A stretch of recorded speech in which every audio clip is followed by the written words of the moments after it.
Welcome to Badass Lady Folk. I'm your host, Christine Stoddard. This episode, my guests are Karla Jackson Brewer and Tara Bracco. Welcome! Hi. I'm so happy to have you. So you are representing the organization... Poetic People Power. Yeah, PPP. Yes, I love it. P3. We say P3. for short. Yeah. So tell me about starting this organization. What was the impetus? And then I would love to know how you two met and came together and started making poetry together. Sure. I came to New York to study theater for college, and when I got out of school, I decided I didn't want to be an actress. I was really feeling, especially in the late 90s, I felt like there weren't enough good parts for women, and I really wanted to figure out a way to have my own voice. And I was doing some poetry at that time, and I went on a cross-country poetry tour. I self-funded a tour, and I went across the country, and I just read my poetry at open mic nights, and I was really getting a sense of the many variety of voices that were in the scene. But largely at that time, it was very much split between slam poetry and the literary poetry world. And I thought there's so much more richness, and there's so much more diversity in the scene than what I was seeing. So I came back to New York, and I was trying to think about what I wanted to do next. I was working at a women's theater company where I was learning how to produce and understand the elements of what it takes to produce art. And I worked under the founder, Julia Miles, there at Women's Project and Productions in the late 90s, early 2000s. And I thought it would be really great to do some poetry, but I wasn't really sure how I was going to do that until 2003, when we went to war in Iraq. There was a Poets Against the War movement happening. And that became an opportunity for me to gather poets on the Lower East Side to speak out against the war. And so I did that, and to my surprise, the poets showed up, people showed up. I was really surprised. And the poets asked me to keep organizing those events, and I thought, well, this is going to be a lot of work, and so I don't know if I can do that. But I decided, I was also an activist at that time, and I thought there really needs to be a space for poetry and activism. And I thought, what if I created that space once a year where we come together as a community to talk about issues happening in our world and how they affect us. And I thought that each year we would focus on a new topic. So for 20 years, I produced annual shows in downtown New York in theaters to give poets an opportunity to talk about the issues of our time. And that includes things like the water crisis, universal health care, pay equity, inequality, a whole range of topics we covered over the 20 years. Wow, great. So then how did you meet? I'll let Karla take that one. Sure. So we met through the Woodhull Institute, the Ethical Leadership Institute. And What is that? Oh, well, it is no more, Oh, okay. unfortunately. But it was an institute started by Naomi Wolf, and really to train primarily young women in ethical leadership, to give people negotiation skills, to help people with financial literacy, and to bring young women leaders together who might not have even known that they were destined for leadership. And I was invited to come in as faculty. So I met Tara, who was working with the Institute then, and we would have these retreats at this really lovely home upstate New York. And we would come in on a Friday night and we would do some work, we'd have meals. The level of bonding and the level of trust that was available there was absolutely amazing. We taught people public speaking and presentation skills, and really then we traveled around. We went to a number of cities. We traveled across the country together and trained women in ethical leadership. Exactly, and that's how we met, and we did work together. It was really great, and we became friends. And how I became involved in the Poetry Project I went to a show at the Bowery Poetry Club, and while I was sitting there, I used to write poetry in college, etc. Then I had kids. So then my creative energy was going somewhere else. I sat in the audience, and during the intermission, I took out some receipts in my pocketbook, and I just started writing a poem.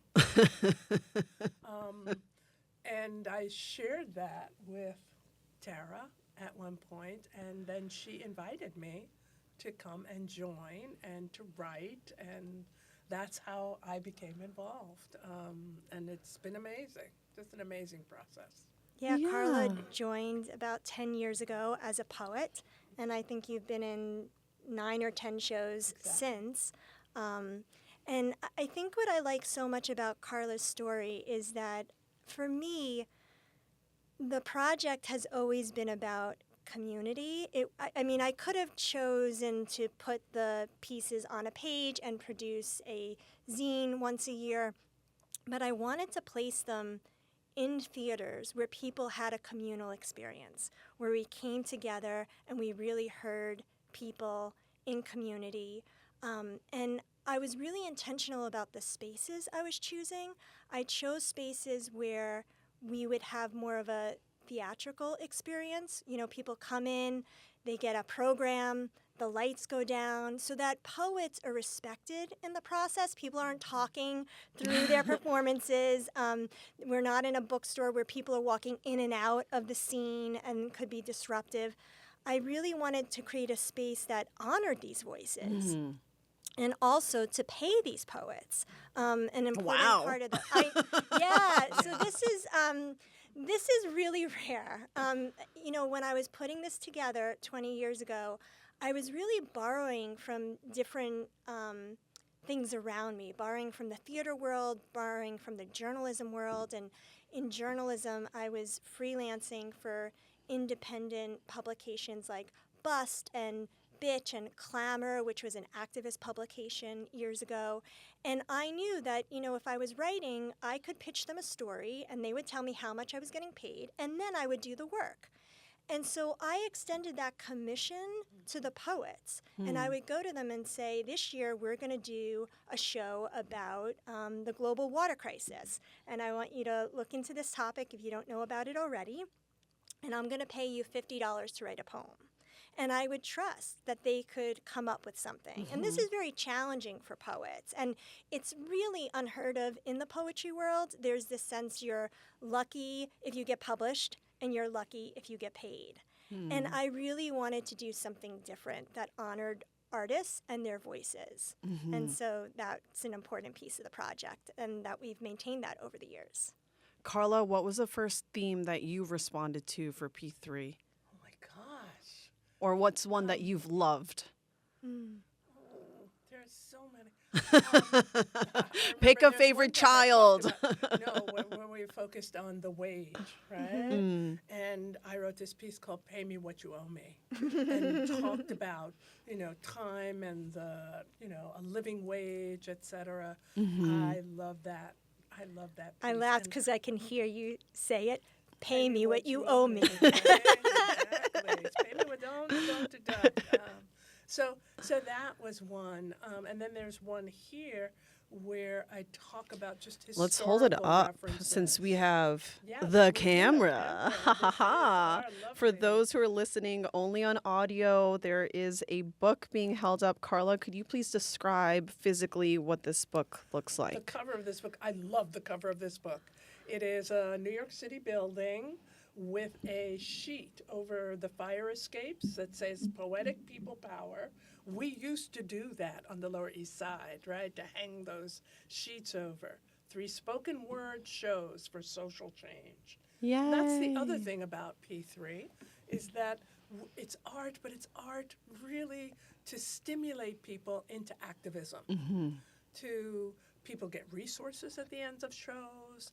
People get to really be a part of the audience. I think that's what inspired me so much. Sitting there and listening to other words, it just oh no, I have something to say. And I want to also comment on writing on task on a topic is not easy. Not easy. And we have some leeway, right? So that you could, here are some subjects. Think about this. Think about this. Think about that, which is really nice. Yes, and then you choose one, and then I would send an email. Oh, I'm going to work on this, and she would also give us homework. You have to find source material. So it wasn't just that I sat around and mused in my head. No, I had to really do research. So there was a journalistic aspect that, in the long run, I appreciated because then there was a strong foundation for the work. And then you're right, and there's a kind of commitment and dedication that, okay, I agreed to do this. I have to deliver. And what I love about is our collaborative process. So rich that we come together, different poets in a show. There is so much mutual respect and appreciation for everyone's work that encourages us to do our best work. So at a rehearsal early on, we'd read our poems to each other, and people would make such careful, considerate suggestions.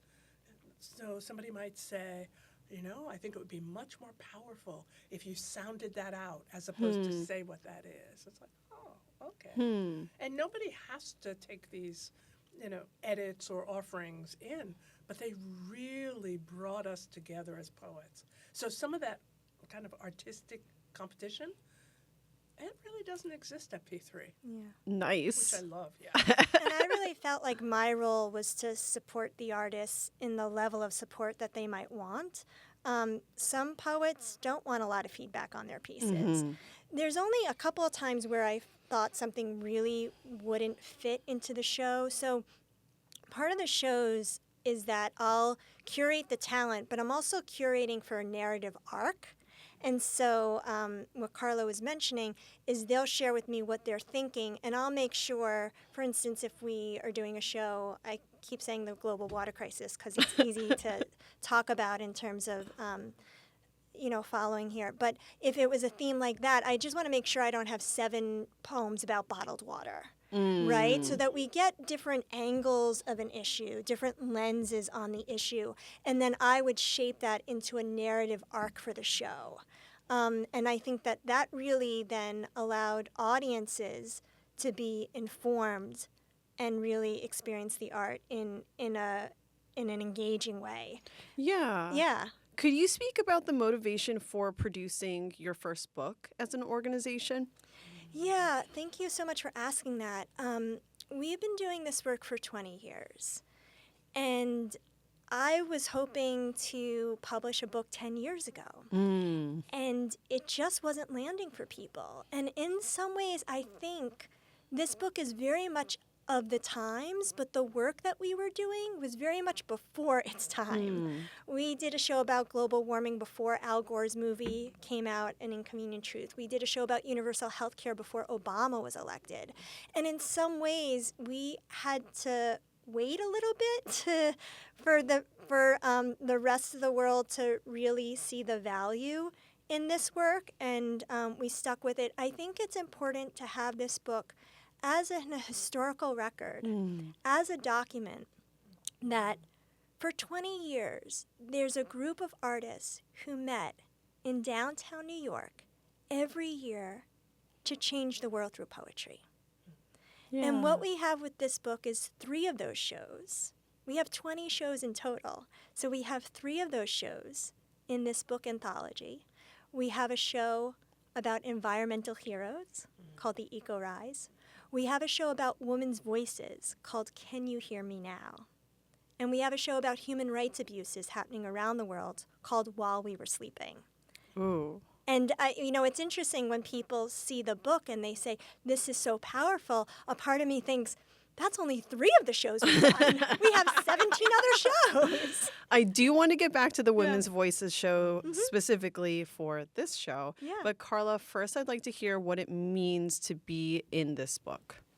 Oh, well, I also had the good fortune to write the forward. Oh, wow. So Busy. it was an honor And it gave me an opportunity to reflect on how P3 helped me acknowledge myself as a writer and acknowledge myself as a poet. So that felt really important and moving. And, to be in this, my voice has gone out into the world in our shows. And now my voice is going out even further. And I think about the women's voices, right? My piece is called Protest.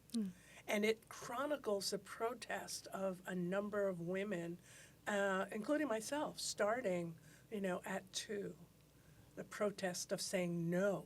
And it's one of the poems where I actually use sound effects. So there are sound effects because the narrator is primarily black, me, and so I get to suck my teeth. It's like, they think we stupid. This is a particular kind of protest. So it felt, it's like taking on, it's empowering. Like I can feel ancestral energy when I'm working on a P3 project because those voices that maybe couldn't have spoken are able to speak through me and through some of the other poets. Some of the other work, like you listen to folks like, wow, just, that's so great, that's so powerful, that's so beautiful. This is it's just such an honor. And every time I look at the cover, I just love this book. Yeah, your eyes are lighting up. I know. It's like, P3 does that to me. And I think it does it to other people too.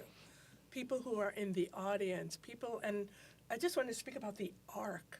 When we're, really, Tara will be, okay, let's have this one will open the show. Here, we'll go through here, we'll have intermission here, and then this one's going to close the show. And really, you feel the energy, you feel the arc, and the audience moves with the arc, which I think is a great experience for people who come out to hear poets. And the challenge for me as producer is how can I do that and still be respectful of the artist's time? I was mindful not to create a theater company because I didn't want us to be in a lot of unpaid rehearsals. Right. I didn't want to have to pay for set production and things like that. And really, the shows that we have are very movable. We can take them to colleges, we can take them to festivals. They're put together in that way. But really, it allowed me to commission the poets, give them direction on their piece, and then we could put it together very quickly with 1 or 2 rehearsals and then put it on its feet. And I think that what I'm happy about for the book is that our work is now being extended to people outside of New York because, people in New York could experience the shows, and most of the shows were one night only, right? Because that's all I could afford in terms of renting a space. But now people outside of New York can experience the work. And what's been really fun for me within the last week is the book just recently came out, so people are starting to get the book and they're sending in pictures like from California, from Philadelphia, from all these areas, and we've never really had that reach before. So I'm very thankful to Cornerstone Press for, publishing this work. Yeah, thrilling. Okay, tell me about the Women's Voices show, how you came up with that topic. Yeah. Although, come on. How could you not? Well, interestingly enough, it was actually a commission. Oh. I heard this was right before the pandemic, Snug Harbor, which is an art center in Staten Island, they were working on a art show around women's voices to align with the 100th anniversary of women's right to vote at that time in 2020. I believe. I'm trying to think back exactly on the year we did it. Yeah. Because we've done so many shows. It's hard to keep them straight. And so they came to us to do a show that would launch the gallery show about women artists.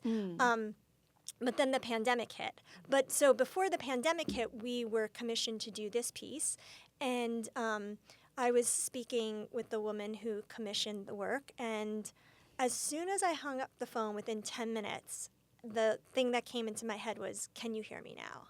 And I knew that was the title of the show. And I thought, what if this is a show about how women are heard from the personal writing room to the voting booth? And so I commissioned artists to do poems on particular words: write, speak, sing, advocate, protest, vote, in terms of how we're heard from a private space to a more national space.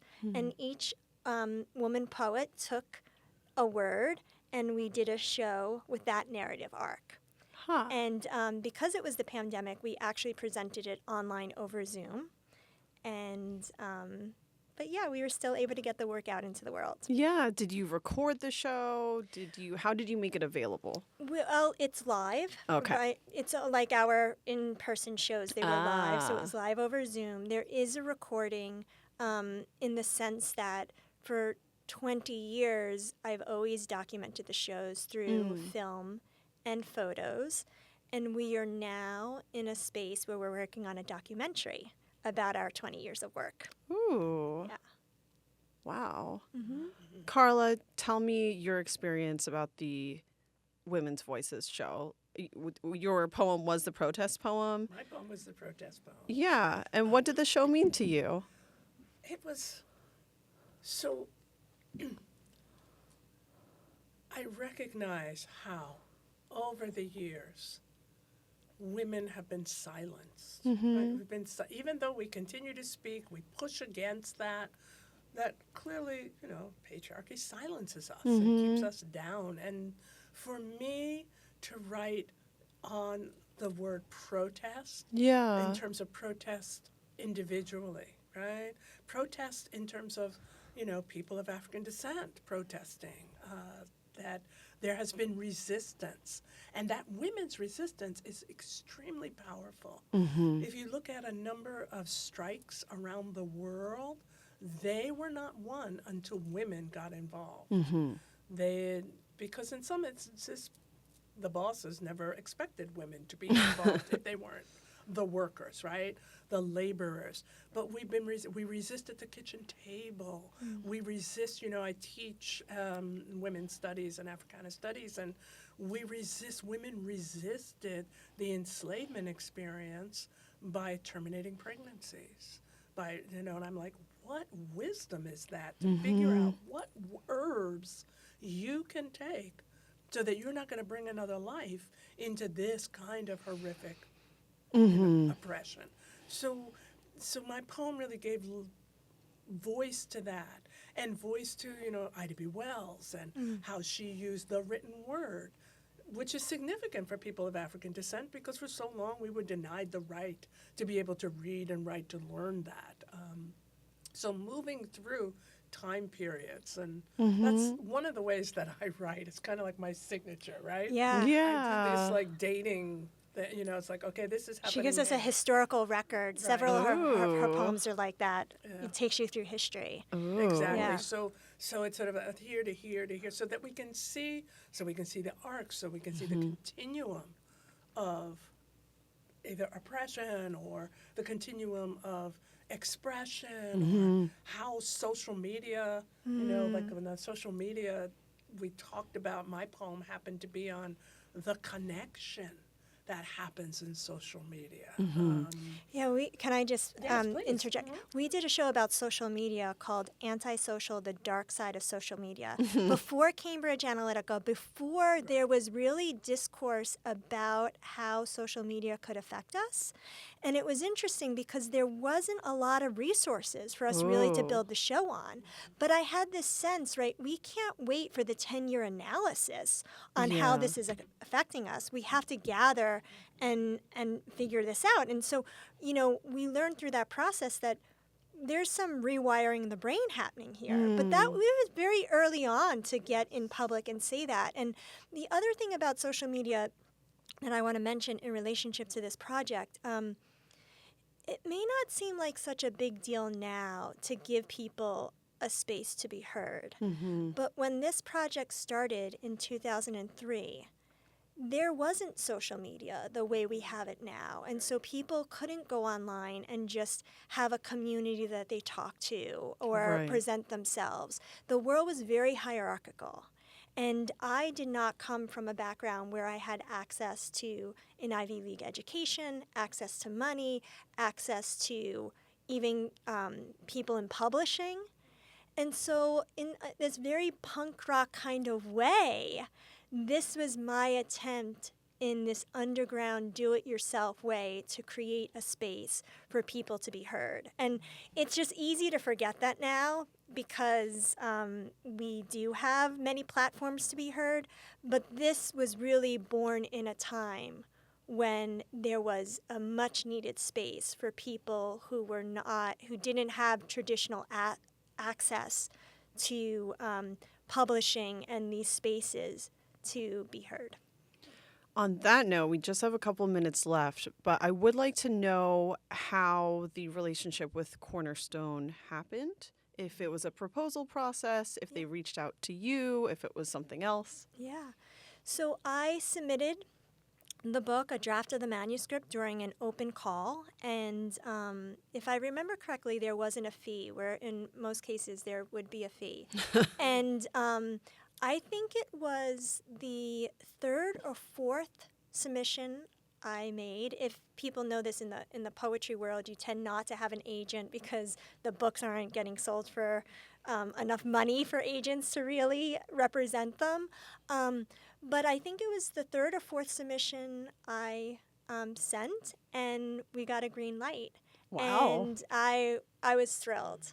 I was thrilled. And I think there's something culturally happening now, especially with Amanda Gorman's poem at the Biden inauguration. Like, people are interested in spoken word more now than they were even when we were trying to get a book published 10 years ago. Mm-hmm. So in many ways, not just in content, but in terms of form, this book seems very much of the moment.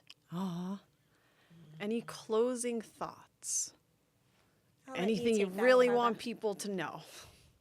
I want people to know that tapping into our creative ability makes a difference, that it does change things, that it's a part of social change. Artists often lead the way, and we can all be artists. That's what I want people to know.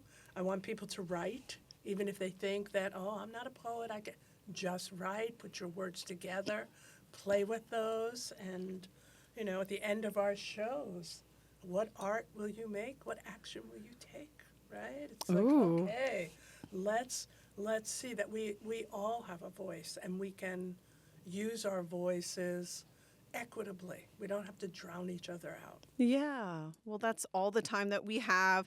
Thank you so much. You've been watching Badass Lady Folk. I'm your host, Christine Stoddard. I'm honored to have P3 on the episode. This time, check out the book. Do it. It's online. You'll find it. Yay! Until next time.